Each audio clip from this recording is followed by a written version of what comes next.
Telangana ITI 2026 సంబంధించి online application చేసుకోవడానికి date అయితే మళ్ళీ ఎక్స్‌టెండ్ అయింది. ప్రీవియస్‌గా మనకు ఒక 2 సార్లు ఎక్స్‌టెండ్ అయింది. సో, మళ్ళీ మనకు డేట్ అయితే ఎక్స్‌టెండ్ చేయడం అయితే జరిగింది. సో, మనం ఈ వీడియో లోపల డీటెయిల్‌గా మనకు డేట్ అనేది ఎప్పటిదాకా ఎక్స్‌టెండ్ చేసిర్రు అని చెప్పి మాట్లాడుకుందాం. అండ్ దాంతో పాటుగా ఫేజ్ 1కి సంబంధించిన సీట్ అలాట్‌మెంట్స్ ఎప్పుడు రిలీజ్ అయితాయి కావచ్చు అని చెప్పి మాట్లాడుకుందాం అన్నట్టు. సో, కాబట్టి ఈ వీడియోని ఎక్కడ కూడా స్కిప్ చేయకుండా చూస్తే మీకు క్లారిటీ అనేది వస్తది. కాబట్టి స్కిప్ చేయకుండా చూడుర్రి. అండ్ మీరు ఒకవేళ మన ఛానల్ కొత్తగా వస్తే పక్కాగా సబ్స్క్రైబ్ చేసుకొని మీ ఫ్రెండ్స్ అందరికీ ఈ వీడియోని షేర్ చేయండి. మనం ప్రీవియస్‌గా తెలంగాణ ఐటీఐకి సంబంధించి చాలా వీడియోస్ అయితే చేసుకున్నాం.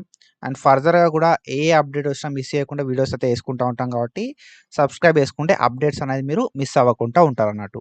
ఓకేనా? So, when comes to the extension మనకి ప్రీవియస్‌గా 8థ్ జూన్ వరకు డేట్ అయితే ఎక్స్‌టెండ్ చేసిర్రన్నట్టు. 8థ్ జూన్ 2026 వరకు డేట్ ఎక్స్‌టెండ్ చేసిర్రు. ఈ డేట్‌ని వీళ్ళు ఏం చేసిర్రు కదా అంటే 8థ్ జూన్ నుండి 30 జూన్ 2026 దాకా ఎక్స్‌టెండ్ చేసిర్రన్నట్టు. ఓకేనా? సో, ఫేజ్ 1 లోపల అప్లికేషన్ పెట్టుకోవడానికి 8థ్ జూనే లాస్ట్ డేట్ అన్నట్టు ఫస్టు. సో, దాని తర్వాత ఏం చేసిర్రంటే 8థ్ జూన్ ఎక్స్‌టెండ్ చేసి తర్వాత మనకి 30 జూన్ 2026 దాకా మనకు టైమ్ అయితే ఇచ్చిర్రన్నట్టు. సో, ఈ 30 జూన్‌ని కూడా వీళ్ళు మళ్ళీ ఏం చేసిర్రు కదా అంటే మళ్ళా ఎక్స్‌టెండ్ చేసిర్రు. 10థ్ జూలై వరకు మీరు అప్లికేషన్ పెట్టుకోవచ్చు అని చెప్పి. ఓకేనా? సో, తెలంగాణ ఐటీఐ 2026 సంబంధించి మీరు ఆన్‌లైన్ అప్లికేషన్ చేసుకోవాలనుకుంటే 10థ్ జూలై 2026 దాకా మీరు ఆన్‌లైన్ అప్లికేషన్ అయితే చేసుకోవచ్చు.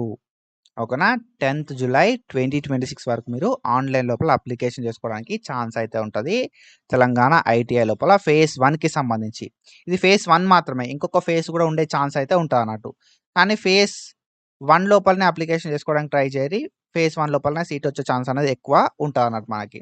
ఓకేనా? సో, ఇక్కడ మనం చూసుకుంటే మనకు అఫీషియల్‌గా వెబ్‌సైట్ లోపల క్లియర్‌గా మెన్షన్ చేసిర్రు. 10థ్ జులై 2026 అని చెప్పి. 10/7/2026 వరకు ఫేజ్ 1 లోపల ఐటీఐ అడ్మిషన్స్ తీసుకోవడానికి లాస్ట్ డేట్‌ని మనం ఆన్‌లైన్ అప్లికేషన్ చేసుకోవడానికి ఎక్స్‌టెండ్ చేసినాం అని చెప్పి మెన్షన్ చేసిర్రు. ఓకేనా? ఇఫ్ యూ ఆర్ ఇంట్రెస్టెడ్ డెఫినిట్‌గా ఆన్‌లైన్ అప్లికేషన్ చేసుకోవడానికి ట్రై చేయండి. బిఫోర్ 10థ్ జులై 2026 మళ్ళీ ఈ ఛాన్స్ అయితే రాదు. మళ్ళీ ఎక్స్‌టెన్షన్స్ అయితే కాకపోవచ్చు. ఓకేనా? ఫర్దర్‌గా ఏమైనా అప్డేట్ వస్తే నేను మన అనాలిసిస్ ట్యూటర్ యూట్యూబ్ ఛానల్ లోపల చెప్తా. కాబట్టి పక్కాగా మన ఛానల్‌ని సబ్స్క్రైబ్ చేసుకొని పెట్టుకోరి. అప్లికేషన్ చేసుకోవడానికి కూడా మనకు పెద్ద డాక్యుమెంట్స్ కూడా ఏం అవసరం లేదు. చాలా తక్కువ డాక్యుమెంట్స్ అయితే కావాల్సి ఉంటదన్నట్టు. మనం మన ఆన్‌లైన్ అప్లికేషన్ చేసుకోవడానికి సింపుల్‌గా ఎస్ఎస్‌సి మెమో అనేది కావాల్సి ఉంటది మనకు. ఓకేనా? ఎస్ఎస్‌సికి సంబంధించిన మెమో అనేది కావాల్సి ఉంటది.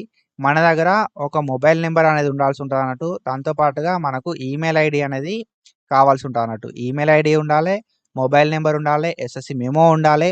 అండ్ దాంతో పాటుగా 4th-10th ఓకేనా? 4th-10th స్టడీ సర్టిఫికేట్‌లు కావాల్సి ఉంటది. అండ్ దాంతో పాటుగా మనకైతే పాస్ ఫోటో అయితే కావాల్సి ఉంటదన్నట్టు. సిగ్నేచర్ ఉండాలే. ఒకవేళ పాస్ ఫోటో అనేది కావాల్సి ఉంటది. ఓకేనా? సో, పాస్ ఫోటో అనేది మనం అప్‌లోడ్ చేయాల్సి ఉంటది. అండ్ దాంతో పాటుగా సిగ్నేచర్ అనేది అప్‌లోడ్ చేయాల్సి ఉంటది. ఒకవేళ మీకు రిజర్వేషన్ కావాలనుకుంటే క్యాస్ట్ సర్టిఫికేట్ అనేది కావాల్సి ఉంటదన్నట్టు. ఇఫ్ పాసిబుల్ ఇన్‌కమ్ కూడా దగ్గర పెట్టుకోరి. క్యాస్ట్, ఇన్‌కమ్ ఓకేనా? అండ్ దాంతో పాటుగా మనకైతే పీహెచ్ ఎవరైనా ఉంటే పీహెచ్ సంబంధించిన సర్టిఫికేట్ అయితే కావాల్సి ఉంటదన్నట్టు. ఓకేనా? ఇవన్నీ మనం ఆన్‌లైన్ లోపల అప్లికేషన్ చేసుకునేటప్పుడు అప్‌లోడ్ చేయాల్సి ఉంటదన్నట్టు. ఓకేనా? పీహెచ్ సర్టిఫికేట్ గిట్లా. సో, మనకు రిక్వైర్డ్ డాక్యుమెంట్స్ చాలా simple. SSC memo, pass photo, signature, caste certificate, income certificate, last 7 years bona fides, email ID, mobile number and దాంతో పాటుగా పీహెచ్ ఏమన్నా ఉంటే ఆ సర్టిఫికేట్ అయితే కావాల్సి ఉంటదన్నట్టు. ఇవన్నీ రిక్వైర్డ్ డాక్యుమెంట్స్. ఈ డాక్యుమెంట్స్ ఉంటే మనం ఈజీగా ఆన్‌లైన్ అప్లికేషన్ చేసుకోవచ్చు. ఆన్‌లైన్ అప్లికేషన్ ఎట్లా చేసుకోవాలని చెప్పి step by step video already చేసినా నేను. కాబట్టి ఆన్‌లైన్ అప్లికేషన్‌ని చెక్ చేయరా వీడియోని. చెక్ చేసి డీటెయిల్‌గా ఆన్‌లైన్ అప్లికేషన్‌ని కంప్లీట్ చేసుకోరి. ఓకేనా? సో, ఫర్దర్‌గా ఏ అప్డేట్ వచ్చినా నేను మన ఛానల్ లోపల డీటెయిల్‌గా ఎక్స్‌ప్లెయిన్ చేస్తా. కాబట్టి సబ్స్క్రైబ్ చేసుకొని పెట్టుకోరి. ఈ అప్లికేషన్ అనేది చేసుకోవడానికి మనకు 10థ్ జులై దాకా టైం ఉంది అని చెప్పినా కదా! ఈ 10థ్ జులై 2026 తర్వాతనే మనకు సీట్ అలాట్‌మెంట్స్ అయితే రిలీజ్ కావడం అయితే జరుగుతదన్నట్టు. ఓకేనా? అలాట్‌మెంట్స్ రిలీజ్ అయిన తర్వాత అలాట్‌మెంట్ ఆర్డర్‌ని ఎట్లా డౌన్‌లోడ్ చేసుకోవాలి అని చెప్పి అండ్ ఆఫ్టర్ దట్ తర్వాత ప్రొసీజర్ ఏముంటదని చెప్పి డీటెయిల్‌గా మనం నెక్స్ట్ వీడియోస్ లోపల మాట్లాడుకుందాం. 10థ్ జులై వరకు మనకు అలాట్‌మెంట్స్ రిలీజ్ కావు. 10థ్ జులై తర్వాతనే రిలీజ్ అయితాయి. ఏదైనా అఫీషియల్ అప్డేట్ వస్తే నేనైతే డీటెయిల్‌గా నెక్స్ట్ వీడియోస్ లోపల చెప్తా. కాబట్టి మన ఛానెల్‌ని రెగ్యులర్‌గా చెక్ చేసుకుంటా ఉండుర్రి. So, do follow us for more content. Thank you so much. Signing off.